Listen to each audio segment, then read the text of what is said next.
Hello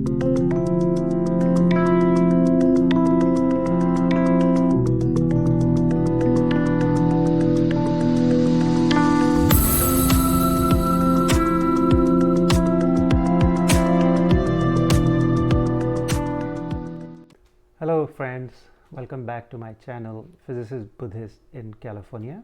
So today I'm going to talk about another book on quantum physics, actually a specialized part of quantum physics, what's known as quantum field theory. I have posted an earlier video on this subject by Matthew Schwartz's book on quantum field theory. So today I'm going to discuss another book, a very famous book which is also a favorite of mine. It's called An Introduction to Quantum Field Theory by Michael Peskin and Daniel Schroeder. So here it is. I hope you can see it. Okay, so this book is considered to be a classic in the field, just like Matthew Schwartz's book is considered to be the best quantum field theory book of this century, 21st century. This book, the book that I am talking about today, is considered to be one of the best books of 20th century on this subject.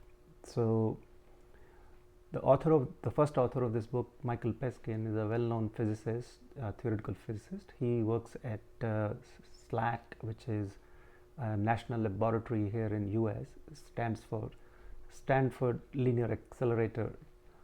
And this is a very famous laboratory because here quark was discovered in 1969. I'm sure you have all heard of quark. So that particle was discovered at that laboratory. It's one of the largest particle accelerators in the world. It's a linear accelerator, so it's not a circular one. Cyclotron is a circular accelerator, so this is a linear accelerator. So Michael Peskin has been working at that accelerator lab for last 30 years, more than 40 years. So in 1995 he published this book along with his collaborator Daniel Schroeder. So this book is considered to be a classic in quantum field theory for two reasons. First, it provides a comprehensive review of quantum field theory in the modern language of Feynman diagrams. So now quantum field theory has two main aspects. One is renormalization and the other is the renormalization group. So these topics are kind of similar sounding and they have lots of similarities. So renormalization in quantum field theory, it's a very, very important step, because unless one carries out renormalization, quantum field theory does not give us any meaningful answer. In fact, it gives you infinities. So for any physical calculation of a quantity, like for example magnetic dipole moment of an electron, for example, it's one of the most famous examples in particle physics.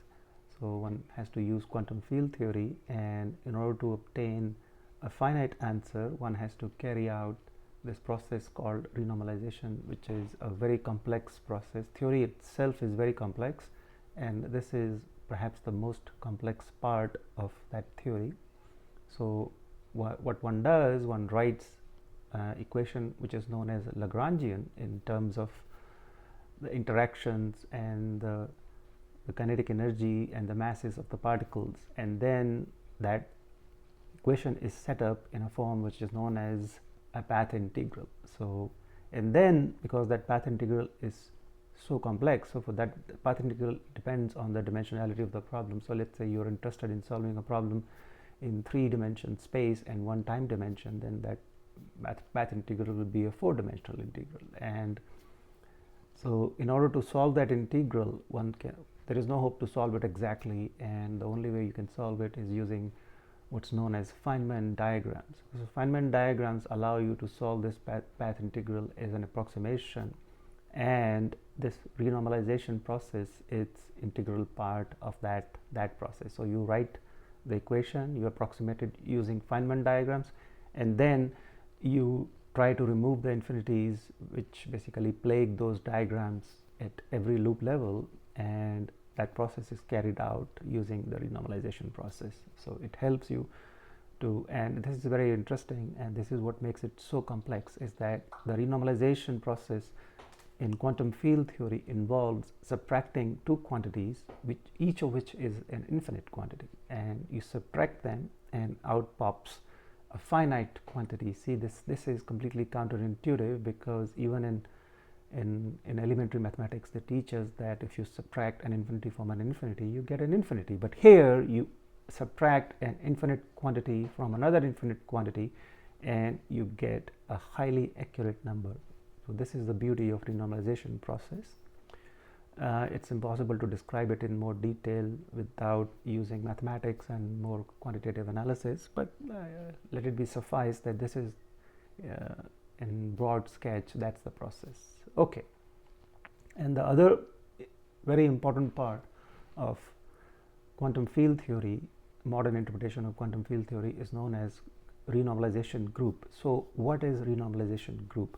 So once we have calculated some quantity, let's say the Gauss coupling, now in fact the Gauss couplings are not actually calculated, they are measured, but they are input to the equations. So what we want to know is that how these quantities which are input to the equation, and these are physically measured quantities, how do they behave as a function of energy.